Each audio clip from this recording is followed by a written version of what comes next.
Well, good evening and welcome, friends. Bangladesh has finally admitted to minority attacks on Hindu community. And what we are seeing is that for the first time they are putting a number that 1,700 plus attacks took place on Hindu minorities in Bangladesh. We're going to focus on that this evening in this edition of This Is Exclusive, as also, of course, politics over illegals panning out across the country. Why is it that when Bangladeshis get caught in Karnataka and Tamil Nadu, it's secular, but if they get caught in Delhi, it's called communal? Join in. Let's begin with the headlines.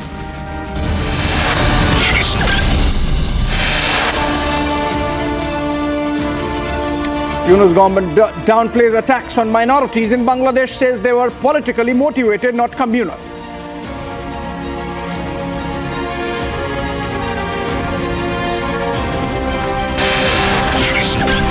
"28 illegal Bangladeshi nationals arrested in Tamil Nadu by the ATS."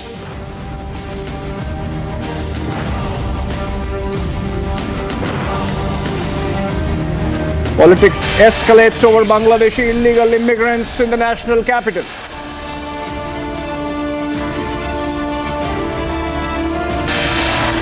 Delhi Chief Minister Atishi launches crowdfunding drive ahead of the assembly polls, urges people to donate the AAP's honest politics.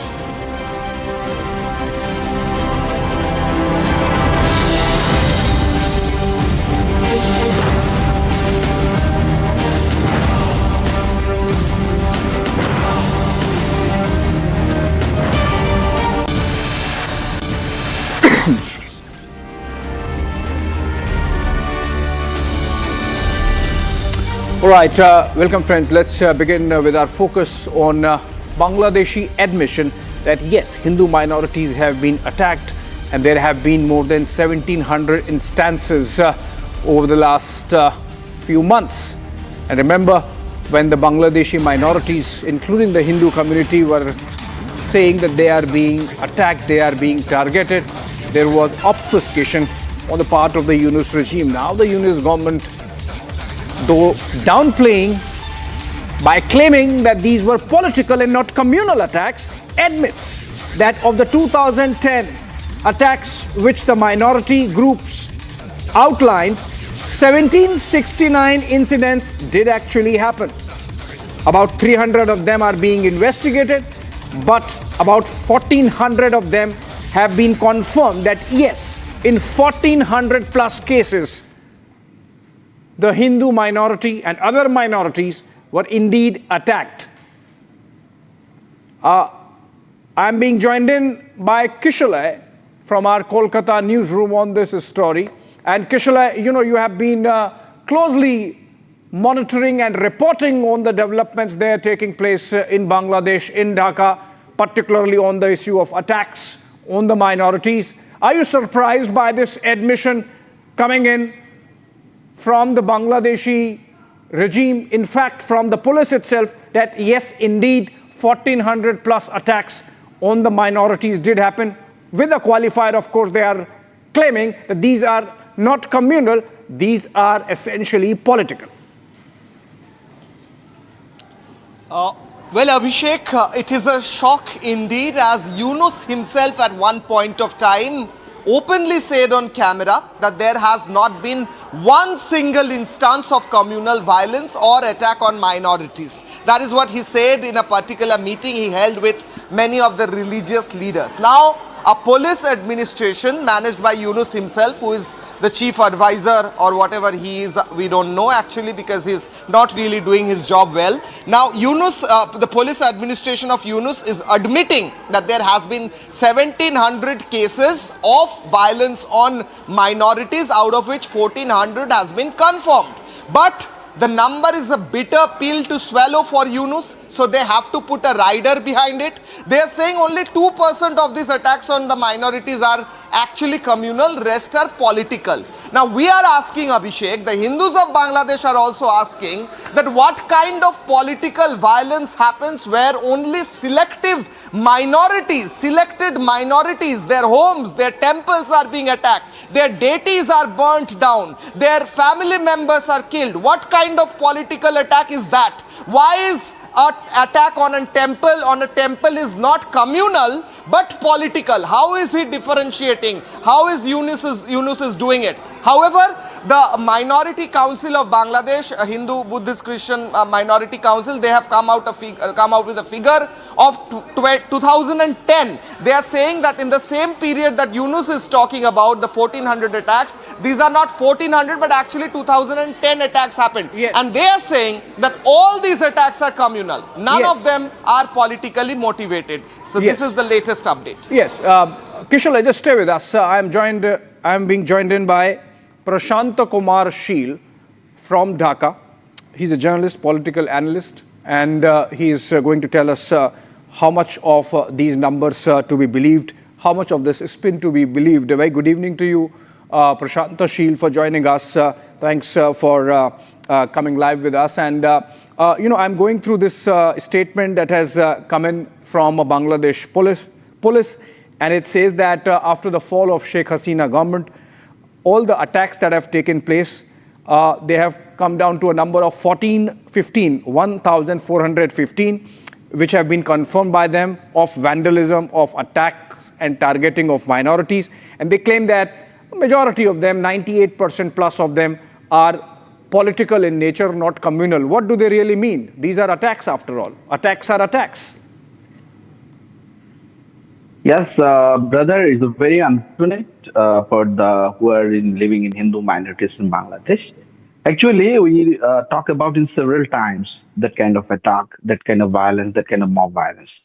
At that present time, it is just we think about is an hide and seek game, nothing else. Nothing else than hide and seek games for the government and the minorities and all of the Hindus and Sanatanis look like that. And you talk about the exact figure of that. Actually, is the one kind of eyewash, nothing else. The ground reality is more than not at twice, thrice. Is a more than 10 times. You know that the victim, the root level in village, in urban area, the people, there is no media can connection with that. So that is the problem. So at that case, we think we can talk about some case, some targeting case, but not like that. The real figure is too much big, more than we talk about. If you're saying it's 2-3 times more than what is being reported, what is the way to get that information out, get those cases out and get those investigated? Because unless you get them out, they are not even going to be investigated. The police is saying that while the minorities group, the Bangladesh Hindu Buddhist Christian Unity Council reported 2010 cases, they could only confirm 1415. Okay, brother, I talk to you in the last. You know that is it may be 1 month ago. Our chief advisor mentioned that there is no attack on communal attack on the Hindu minorities. Now they can just rectify that there isn't some attack, but there isn't only a political issue. It is actually unfortunate for the Hindu minorities is there.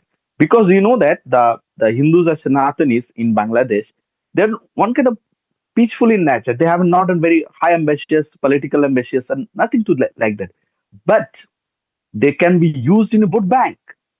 And there is one kind of propaganda that all Hindus and all Hindu minorities in Bangladesh, all are the Awami League. They can support Awami League. There's one kind of tagging politics cultures. So you are a Hindu, you are Awami League. So we can just attack you because you're an Awami League. So that is actually a funny game. It's a one kind of equation game, political propaganda game, nothing else. In Bangladesh, in natures, they have rights to. There is lots of political parties. They haven't do lots of thinking. But you can tagging one party. You are Hindu. That you are Awami League. That's the issue. There's an unfortunate fear. You know that there is all people in Hindus, they are not in one sophisticated group, one political party ideology. So you can talking about that you are Hindu, you are Amli. So this is an unfortunate really. Yeah, So and that is the issue.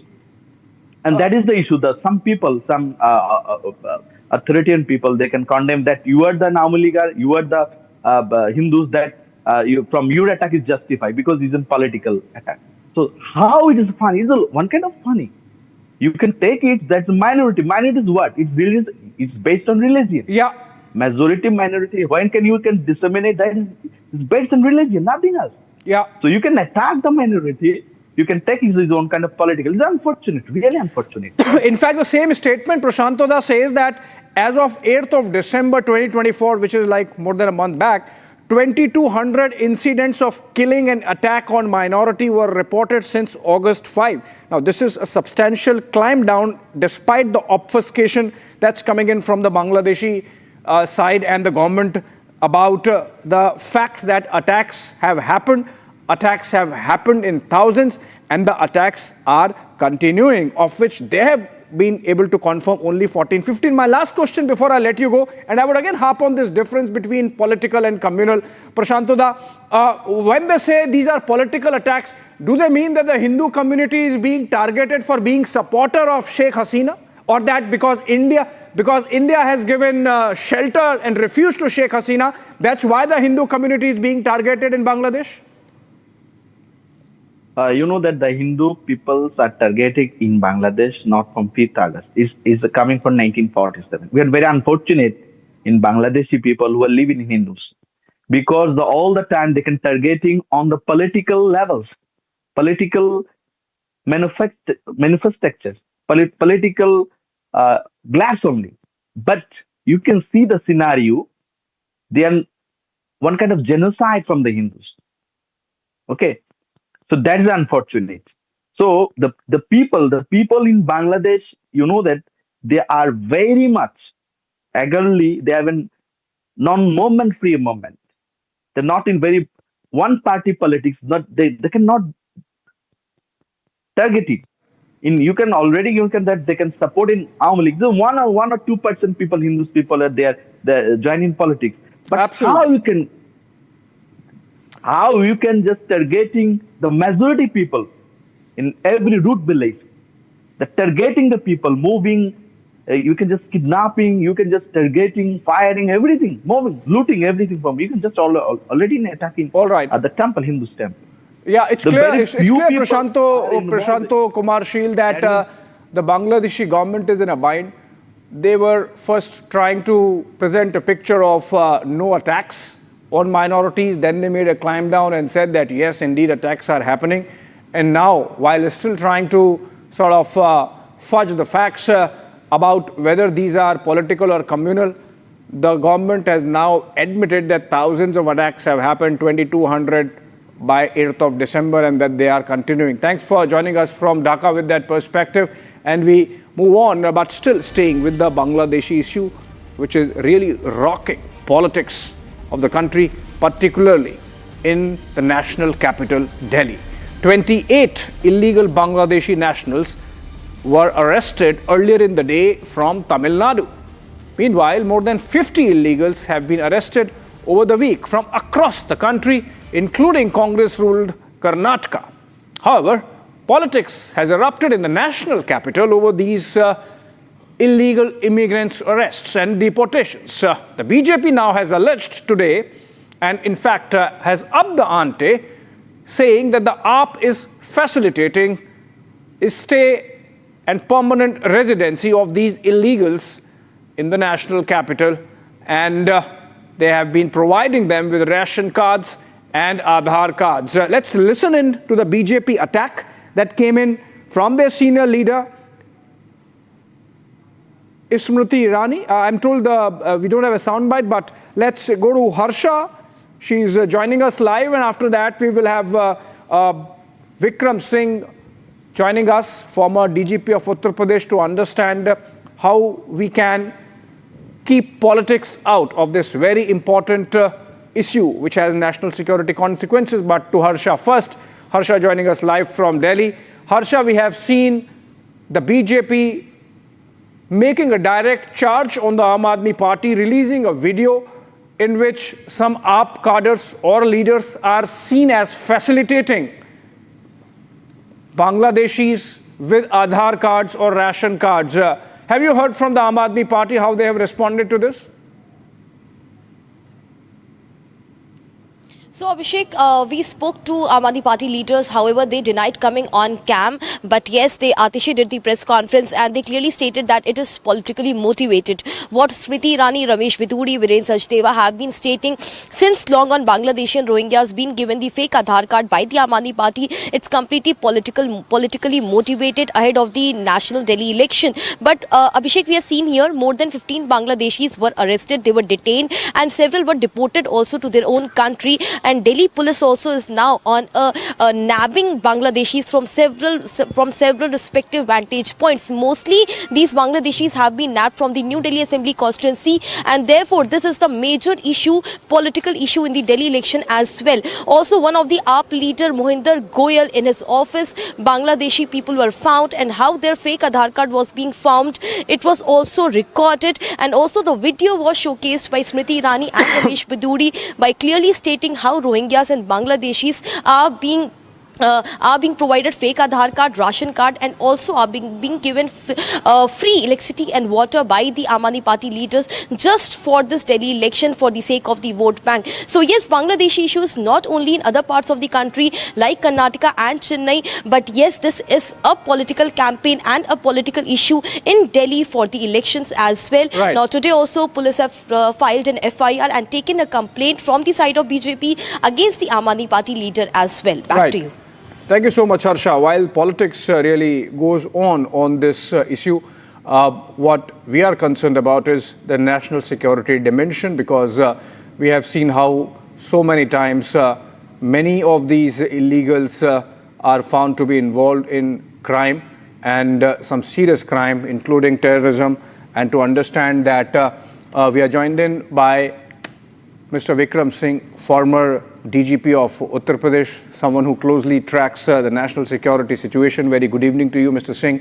And let me begin by asking, earlier in the day we had the Tamil Nadu police, the anti-terror squad of Tamil Nadu police arresting 28 illegal Bangladeshis. Now, so obviously if the ATS is doing this, there is a national security dimension, there is a terrorism dimension, and they would have been tracking those people. Similarly, we had arrests being made of these illegal Bangladeshis in Karnataka a few days back, and then before that we had similar arrests being made in Assam. And when these arrests and deportations happen in Delhi, it gets politicized. How unfortunate is that, Mr. Singh? Abhishek ji, good evening. Nothing could be more unfortunate than this. We should realize that these illegal Bangladesh migrants represent the festering wounds right across the nation, and anybody who seems to be aiding and abetting them by providing them fake IDs like the voter's ID, the Aadhaar card, etc., and providing free electricity and also free water, well, they are indeed indulging in an anti-national activity. I repeat, so that there is no illusion in anyone's mind, an anti-national activity. We are feeding almost half the population of Australia who do not pay a single rupee by way of any taxes ever, but yet are entitled to this. Now, coming to the other part of your question, Delhi, why Delhi? Atishi ji has dismissed this as political rhetoric, but I would have been very happy if she had explained under what circumstances these Bangladeshi illegal migrants managed not only to reach New Delhi, but also acquired fake IDs. They also got free water and also electricity supply. If this is not facilitation of hostile elements within the capital, then what is? And I would say now I would recommend that those who are investigating this case also need to go, that those who facilitated these fake IDs and provided fake electricity, they should also be incorporated as a part of investigation, whether it was innocent or with the connivance of those, so that they could turn into vote banks. That's a beautiful solution you are suggesting, Mr. Singh, of making all those people who facilitate these kind of documents like ration card and Aadhaar card for these illegals as co-accused in these cases. And politics apart, how is it possible, please tell us, how does it happen that these people can travel all the way from Bangladesh via whatever parts of porous border, land up in Delhi, land up in Tamil Nadu, land up in Bengaluru and Kerala, and they can get these documents. So obviously there must be multiple layers of support and an ecosystem supporting them that's making it possible. Obviously, Abhishek ji, a very good question. There is a special interest group and there's a very oil machinery that brings them inside, of course, at a cost, gives them the local dialect, the local clothing, and first transport them initially in the border areas in what is known as a community center. That community center can be an identified madrasa or a mosque. There they are kept and then transported to vantage points. To your second part of the question, they are transported to places that are reasonably affluent. New Delhi, Gurgaon, and apart from that, the national security prime concerns, even in Kashmir, in the northeast, and also in parts of Rajasthan, Uttar Pradesh, and also Noida and other places. Most of these jobs and the beggars that you find right across, beggary has been institutionalized so that it can be construed as an organized crime. So the crime syndicates and these special interest groups double up and have indeed been able to smuggle in Bangladeshi and Rohingya migrants, illegal ones, settle them down, give them fake IDs, and insulate them from police action at the given point of time. It is a well-oiled machinery, and I'm happy that the NIA and the ATS would now be working on them. There has been a judicial pronouncement also, and I'm very satisfied that this should be replicated on the basis of the judicial pronouncement. Wherever they are, they are a threat to the nation. Absolutely, threat to the nation, and there should be no politics whatsoever on this. Mr. Singh, I would request you join us at 9 p.m. on a debate on this very same topic as to why the issue of Bangladeshi illegals should not be politicized in the interest of the country. Thanks for joining us at this hour, and moving on to the next political storm building up between two former Haryana chief ministers, one of the BJP, the other of the Congress party. Union Minister Manohar Lal Khattar of the BJP, of course, has said or ignited a debate suggesting that Pandit Jawaharlal Nehru was an accidental prime minister and that the country would have been better off with Sardar Patel, Sardar Vallabhbhai Patel. Of course, not a new debate, but this has been going on for a while. And in fact, Khattar has also said that Baba Saheb Ambedkar could have been made the prime minister in the place of Nehru. Anyone but Nehru, Sardar Patel, Vallabhbhai Patel, or B.R. Ambedkar. And Khattar's comment, of course, has got a reaction from the Congress, from Bhupinder Singh Hooda of the Congress party. Let's listen into both. देश के अग्रणी नेताओं में मैं तो यहां तक कहता हूं कि Jawaharlal Nehru became the prime minister by accident. अगर उनकी जगह कोई इस बात का हकदार बन सकता है, किसी को आगे लाने की बात सोची जा सकती थी, तो उस समय सरदार वल्लभ भाई पटेल को सोच सकते थे, डॉक्टर अम्बेडकर को सोच सकते थे। डॉक्टर अम्बेडकर जी की भूमिका कोई उससे कम नहीं थी, लेकिन चलिए, उनका निर्णय था, उस समय किसी ने बनना था, कोई बने। आज हम समाज के लोग इन चीजों को आगे बढ़ाने की जिम्मेदारी हमारी है। ऐसा है, जो स्वयं एक्सीडेंटल चीफ मिनिस्टर बन गए हो तो ऐसी बात सोचेंगे, और उनके पास अपने अचीवमेंट तो है नहीं। अपनी अचीवमेंट बताएं भाई क्या किया है। जो प्रदेश 10 साल मुख्यमंत्री जी, जो प्रदेश प्रति व्यक्ति आए, प्रति व्यक्ति निवेश में, नौकरी देने में नंबर 1 प्रदेश था, आज कहां पहुंच गया भाई। All right, as we come to the end of this news wheel, let's record and summarize with Note Assist using Galaxy AI on Samsung Galaxy Z Fold 6.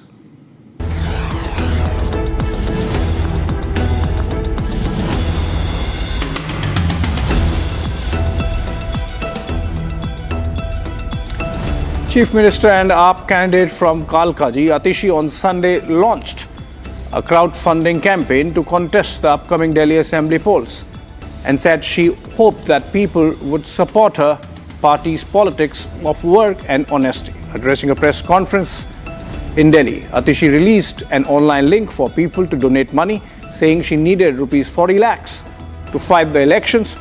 And targeting the BJP, she added, perhaps they have collected enough money from their friends and through government contracts, and they do not need to collect funds for contesting elections. That was, of course, rebutted.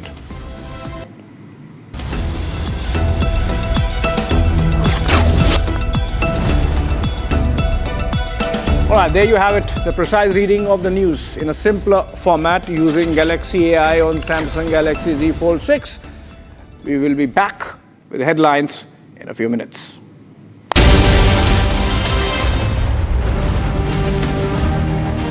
उस दिन sunset देखने छज्जे पे चढ़ा, टूट गया। हाँ, तो किसने बोला घर की दीवार पे रॉक क्लाइंबिंग करने को? सफीना बदतमीजी। समझ गया। मेरे पास आप दोनों की प्रॉब्लम की मेडिसिन है। इसको घर पे लगाओगे तो शादी का तो पता नहीं, पर घर पक्का नहीं टूटेगा। रुंगटा नहीं तो घर स्ट्रॉन्ग नहीं। रुंगटा स्टील TMT बार एकदम सॉलिड।